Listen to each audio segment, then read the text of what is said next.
संपदा न्यूज के चाहने वालों को अंजनी कुमार उपाध्याय का नमस्कार। आपके स्वागत में आज से रेडियो मोती एक नया कार्यक्रम शुरू कर रहा है, मोती के पन्ने। इस नाम से हम जो कार्यक्रम आपके सामने लाए हैं, इसमें हम उन चीज़ों को लेकर के आए हैं जो कि बहुत ही महत्वपूर्ण है साहित्य के क्षेत्र में, सांस्कृतिक और अपने इस स्थानीय या दूर के ही सही, लेकिन ऐसे विभूतियों के संदर्भ में जो अब हमारे स्मरण शक्ति से बाहर होते जा रहे हैं, लोग उन्हें भूलते जा रहे हैं। तो आज हम इस कार्य के लिए हमें सबसे अधिक योगदान मिला है श्री मोती बीए के संकलन का। तो आज हम उस संकलन के एक आधार पर आज प्रस्तुत कर रहे हैं एक 1961 की पत्रिका है। तो ये पत्रिका, लेकिन पत्रिका ही नहीं, बहुत कीमती धरोहर है ये। आश्रम बरहज से श्री कृष्ण उच्चतर माध्यमिक विद्यालय से निकलने वाली ये पत्रिका 1961 में निकली थी, जिसे श्री राजदेव मिश्र जी के देख रेख में निकाला गया था। ये प्रधानाचार्य थे और संपादक थे मोतीलाल उपाध्याय यानी मोती बीए, और अंग्रेजी के विभागाध्यक्ष श्री रामनेश पांडे जी। अब इसमें क्या क्या है, अब आपसे हम क्या बताएं। बहुत ही कीमती तथ्य इसमें है, उन तथ्यों पर हम विचार करेंगे, लेकिन इसके पहले हम बता दें कि आप हमारे इस कार्यक्रम को रेडियो मोती या संपदा न्यूज के नाम से हमारी इस आईडी पर आप फेसबुक पर प्राप्त कर सकते हैं। इसके साथ YouTube, Twitter, Instagram, LinkedIn, share chat, कुटुंब इत्यादि सोशल मीडिया पर भी प्राप्त कर सकते हैं। और इसके अतिरिक्त आप इसे संपदा न्यूज के वेबसाइट पर www.sampadanews.blogspot.com पर इसे रेडियो मोती के ऑप्शन में प्राप्त कर सकते हैं। तो अब हम आपको लेकर चल रहे हैं उस बहुमूल्य रत्न की ओर, उस कार्यक्रम की ओर जिसका नाम है मोती के पन्ने।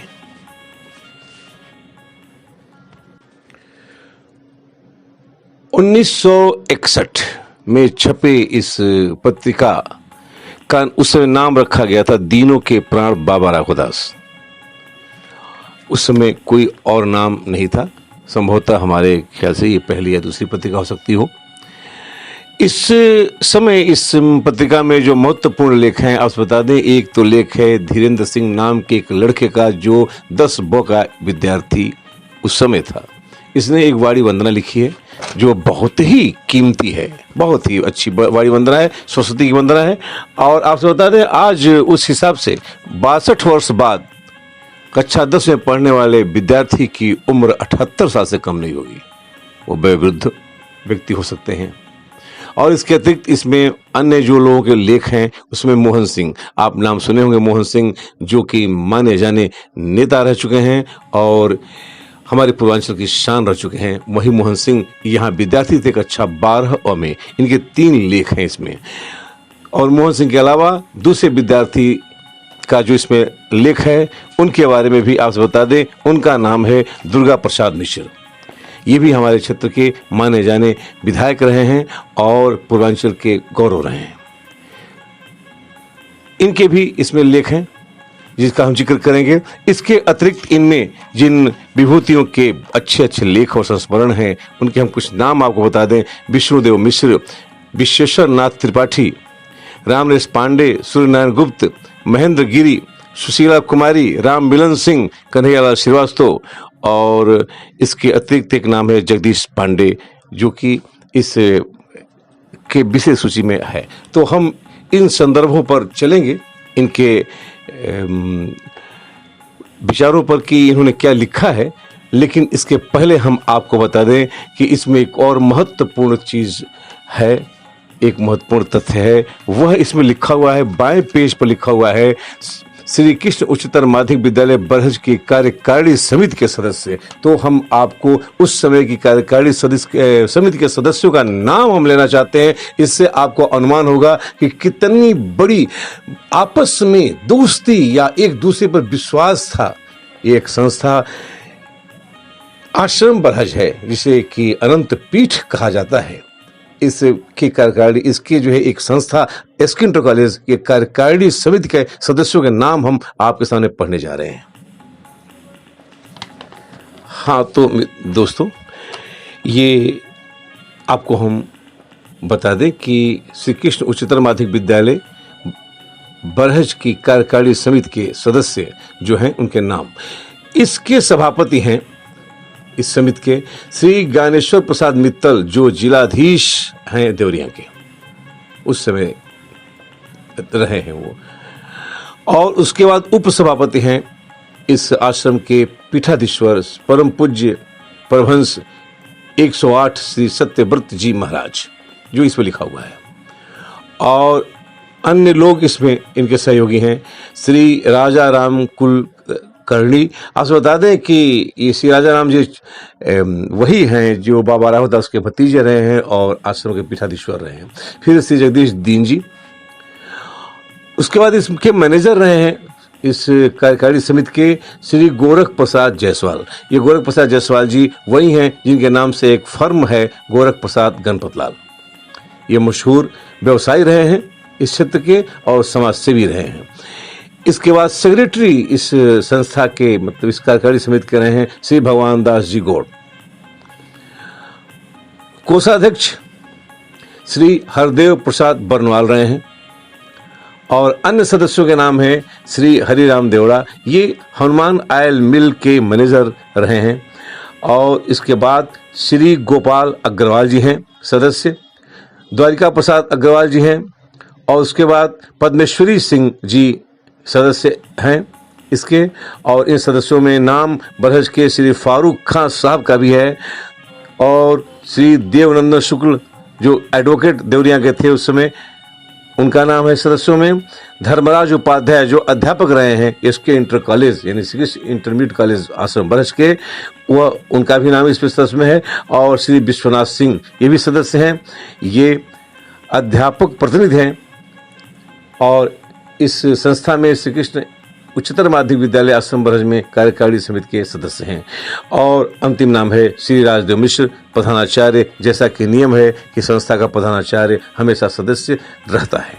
तो इस प्रकार से ये हैं कार्यकारिणी समिति के सदस्य जो कि आश्रम बरहज में स्थित श्री कृष्ण उच्चतर माध्यमिक विद्यालय बरहज के 1961 में कार्यकारिणी जो है उसके सदस्य हैं। और ये पुस्तक जो है उसकी पत्रिका में ये सारा विवरण जो है उस पुस्तक में है, जो कि आश्रम के इस संस्था द्वारा संपादित की गई है। और अब हम आपको मां सरस्वती की वह वाणी वंदना प्रस्तुत करना चाहेंगे, जिसे धीरेन्द्र सिंह ने, जो उस समय कक्षा 10 ब के विद्यार्थी रहे, उन्होंने लिखा है। आज हम इसे इसलिए पढ़ रहे हैं कि आज के विद्यार्थी प्रेरणा लें कि उस समय 1961 में 10 में पढ़ने वाले विद्यार्थी ने कितनी सुंदर और कितनी बढ़िया जो है एक वाणी वंदना की रचना की है। तो हम उसे पढ़ रहे हैं, आप ध्यान लगाकर सुने।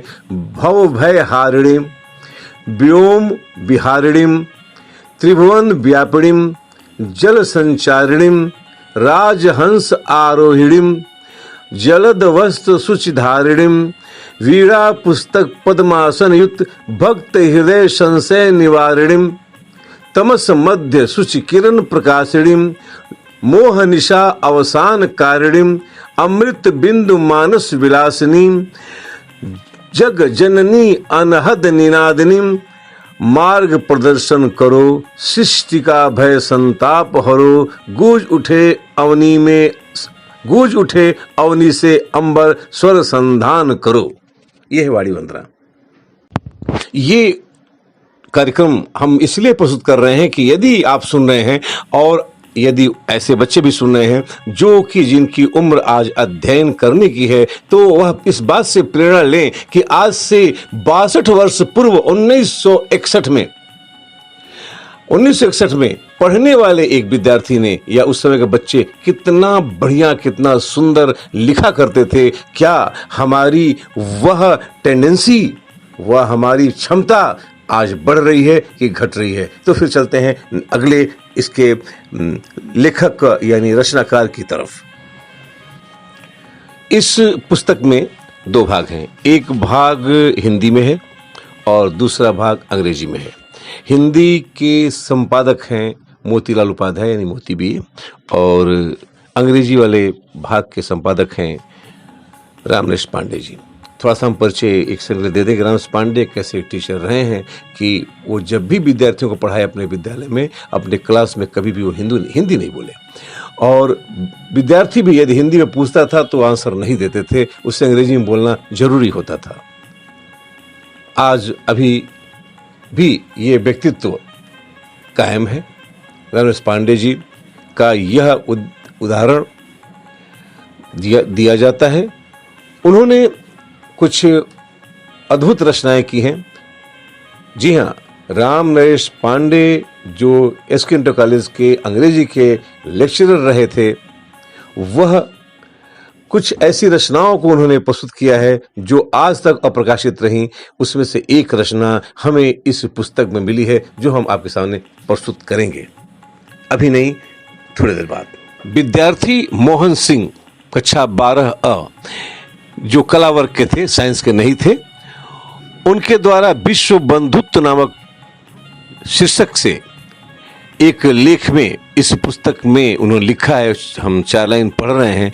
विश्व जब भी सर्वनाश की ओर बढ़ा है, भारत ने ही उसे बचाने का अतुलनीय प्रयास किया है और आज भी कर रहा है। भारतवासियों का चरित्र इतना महान था कि संपूर्ण विश्व ने इस देश के वासियों से अपना चरित्र निर्धारित कराया है।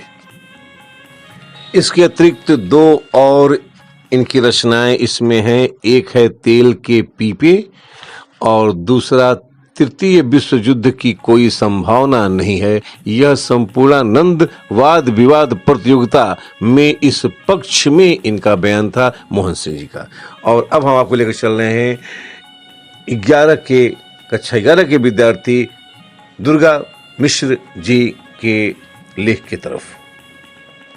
जाको राखें साइयां मार सके न कोई, ये इस निबंध का मतलब एक सच्ची घटना का विवरण इन्होंने दुर्गा प्रसाद मिश्र जी ने लिखा है इसमें, और संपादक का कोटेशन है, इस पर लिखा हुआ है कि चिरंजीवी प्रिय दुर्गा प्रसाद, तुम सचमुच दुर्गा जी के प्रसाद ही प्रमाणित हुए हो। मृत्यु के मुख से में भी तुम्हारी रक्षा करने वाली दुर्गा माता ही है। उन्हीं का प्रसाद है कि हम लोग तुम्हें अपने बीच देख रहे हैं। तुम तो मृत्युंजय हो, हम तुम्हारा अभिनंदन करते हैं। ये संपादक का लिखा हुआ है। अब आपसे घटना का जिक्र कर दें थोड़ा सा। इसी फरवरी के महीने की बात है। ये दुर्गा प्रसाद मिश्र जी लिखते हैं, मैं अपनी पट्टीदारी की गौने की बारात में जा रहा था। एक बिगड़ेल हाथी भी हमारे बारात में चल रहा था। इस हाथी पर कुछ लोग सवार थे, मैं साइकिल पर था। बरहज के पास बड़का गांव का एक ताल है। मई और जून के महीने में भी उसमें पानी रहता है। जब हम लोग उस ताल में पहुंचे तो मुझे साइकिल से उतरना पड़ा। अब हाथी और मैं दोनों थोड़े थोड़े फासले पर चल रहे थे। जब हाथी पर सवार लोगों से मेरी बातचीत भी हो रही थी। जो ही हम लोगों ने ताल पार किया, हाथीवान को हाथी के बिगड़ने की शंका हुई। वह बोला, बाबू आप जल्दी भागिए। मैं साइकिल वहीं छोड़कर भागा, किंतु उस विशालकाय बनहैल की चिगाड़ पर मेरे पैर उखड़ने लगे। बूट, जूते और कसकर बंधे फीते का दोष तब मालूम हुआ जब मैं प्याज के खेत में दौड़ा जिसमें पानी तुरंत चला हुआ था। उसी खेत में गीली और पंकिल मिट्टी में मेरा जूता फंस गया। सुर उठाए चिघाड़ते हुए रौद्र रूप में हाथी भी मेरा पीछा करता हुआ करीब आ गया। अरे बाप रे, जान गई, चिल्लाकर मैं गिर पड़ा। होश हवास उड़ गए। अब प्राण निकला, तब प्राण निकला। इसी की प्रतीक्षा करता रहा। हाथी भी घुटने के बल वहीं बैठ गया। वह मुझे अपनी सूंड से उठाने की कोशिश करने लगा। कीचड़ में सूंड लग जाने पर वह उसे हटा लेता था। अब उसके उसने अपने दोनों दांतों से मुझे दबाना शुरू किया। उसे वज्र दंत की नोक मेरे ललाट पर पड़े, किंतु मालूम होता था कि बिगड़ेल पूरी शक्ति लगा नहीं पाता था। मेरा सिर उसके दंत प्रहार से लोहलुहान हो चला। पुनः उसने मुझे उठाने का प्रयास किया, किंतु मैं जनकपुर वाला शिव धनुष हो गया था। मेरा सिर चूर चूर क्यों नहीं हो गया?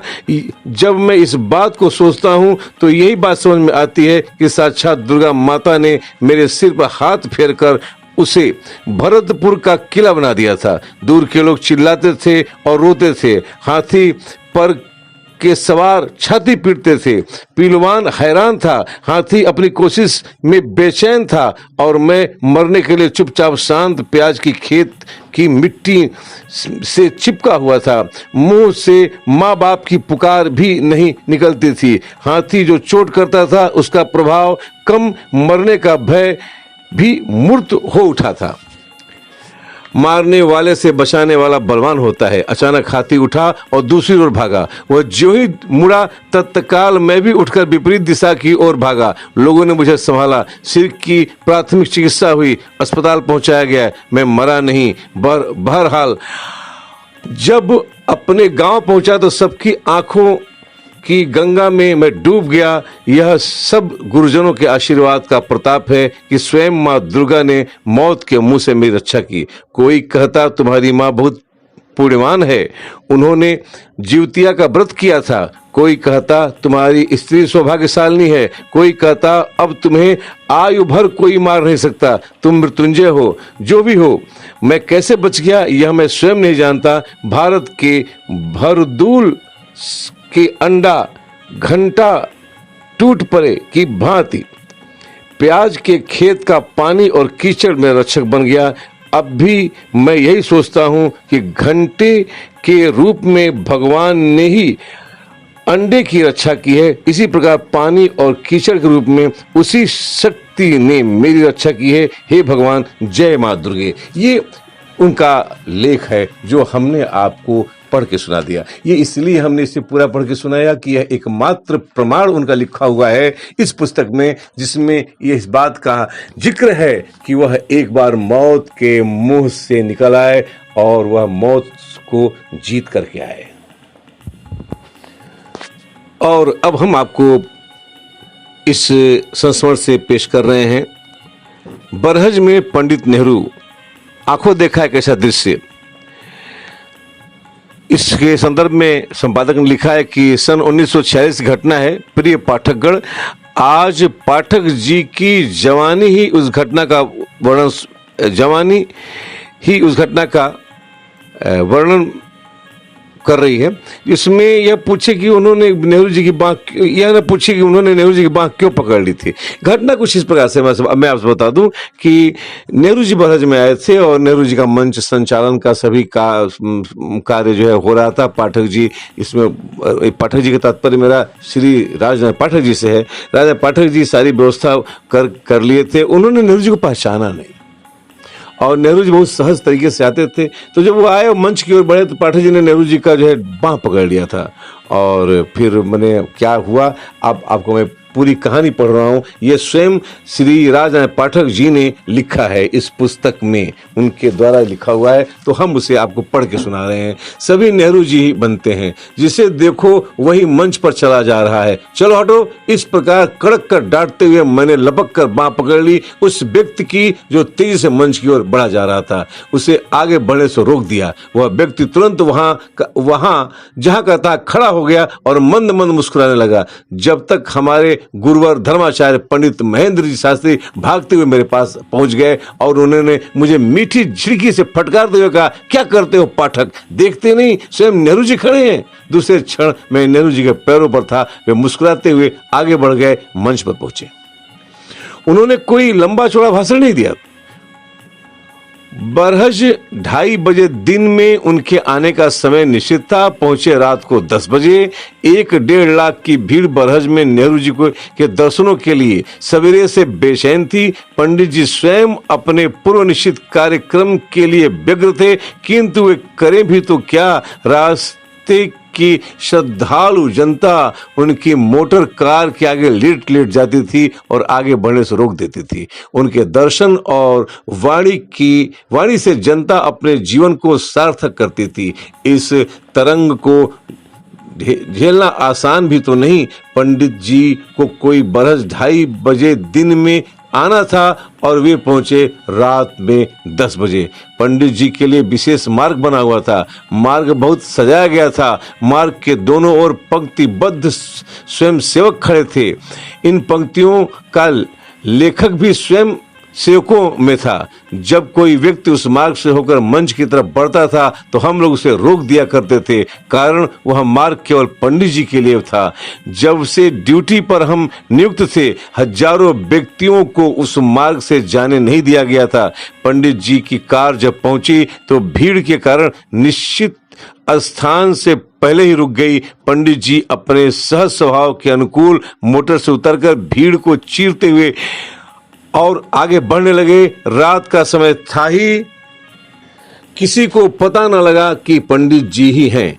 जब वे उस मार्ग से होकर जाने लगे जहां पर हम लोग नियुक्त थे, तो अपने पूर्वाभ्यास के फलस्वरूप मैंने आगे बढ़कर पंडित जी का हाथ पकड़ लिया और डांट कर उन्हें मंच की ओर जाने से रोका।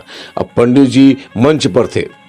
उन्होंने मुश्किल से 5 मिनट तक भाषण किया और कहा, हमारे नौजवान भाई राघवदास जेल में हैं, इसलिए हमें पूर्वी जिलों का दौरा करना पड़ रहा है। यह कहते कहते पंडित जी का गला भर आया और उनकी आंखें डबडबा गईं। जेब से दस्ती रुमाल निकालकर वे आंखों का पानी सुखाने लगे और सहमते हुए फिर से बोलने लगे, हम आजादी के दरवाजे पर हैं। हमें केवल साकल खोलकर अंदर दाखिल हो जाना है। हमें जेल नहीं जाना है। हमें जो अब तक जेल भेजते रहे, अब उन्हें जेल भेजना है या उन्हें जेल जाना होगा। इनकलाब जिंदाबाद के नारों के ध्वनि के आसमान गूंज उठा। पंडित जी चले गए। हमारे आश्रम का और हमारे विद्यालय का यह मैदान आज भी शांत भाव से मौन होकर उन घड़ियों को याद करता है। अपनी आंखों के सामने उसने महान परिवर्तन और बड़ी बड़ी घटनाएं देखी हैं। भारत स्वतंत्र हुआ, पंडित जी प्रधानमंत्री हुए, गांधी जी शहीद हुए, बाबा राघवदास ने भूदान यज्ञ में वीरगति प्राप्त की। हमारा आश्रम बाबा राघवदास के कर्तव्य लोक का केंद्र स्थल जब उन बीती हुई बातों को याद करता है, आंखों में आंसू की धारा बरस पड़ती है। बाबा राघवदास थे तो देश की बड़ी से बड़ी शक्ति आकर्षित होकर स्वतः इधर खिंच आया करती थी। पूज्य बापू भी तो इधर आकृष्ट होने से नहीं बचे थे। उन्होंने कहा था कि राघवदास जैसे 10 फकीर यदि मिल जाएं तो हम देश को की स्वतंत्रता चुटकियों में हासिल कर सकते हैं। नेहरू जी ने उनकी याद में जनता जनार्दन के सामने आंसू बहाए जबकि बाबा जी जेल में थे। विनोबा ने उन्हें भूमि दान यज्ञ का हनुमान कहा।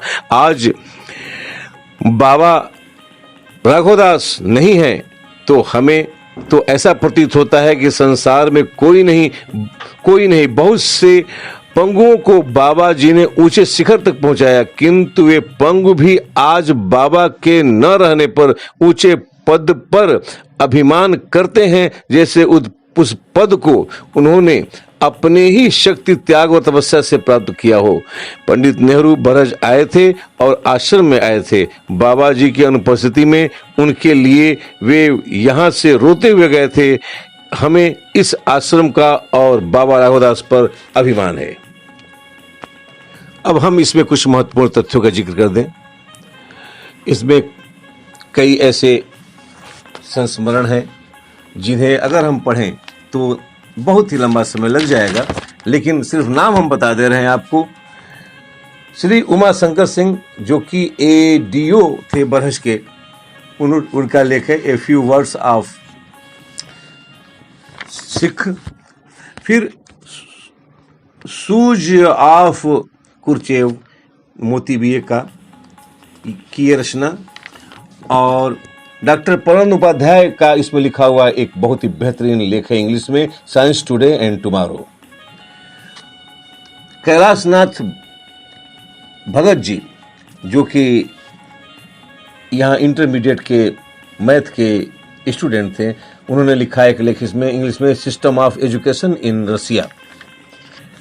इस प्रकार से इसमें बहुत से ऐसे महत्वपूर्ण लेख हैं जिससे कि अगर पढ़ा जाए तो है वो बहुत महत्वपूर्ण। प्रोग्रेस ऑफ द वर्ल्ड मोती बेग लिखी हुई एक कविता है इसमें इंग्लिश की, और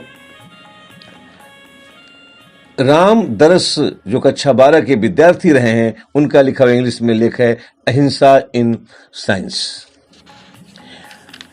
इस प्रकार प्रेमचंद इन विलेज, ये बड़ा ही कीमती एक लेख इसमें है। ये है श्री रामरेश पांडे जी का लिखा हुआ, जो यहाँ इंग्लिश के लेक्चरर थे और इस पत्रिका के सहायक या समझिए कि संपादक मंडल में ये रहे हैं इसमें। और इस प्रकार इसके 2 भाग हैं, हिंदी और इंग्लिश, और ये इसके जितने भी लेख हैं बड़े ही महत्वपूर्ण हैं और संकलन के योग्य हैं। इसके अलावा हिंदी में इसमें राम शरीफ प्रजापति जो बाद में एक साइंस के अच्छे टीचर साबित हुए, उनका जो है लिखा हुआ एक लेख इसमें है 1961 में। और इसके अतिरिक्त यहाँ इसमें जो महान विभूतियां हैं उनमें अहिंसा का अर्थ हिंसा है।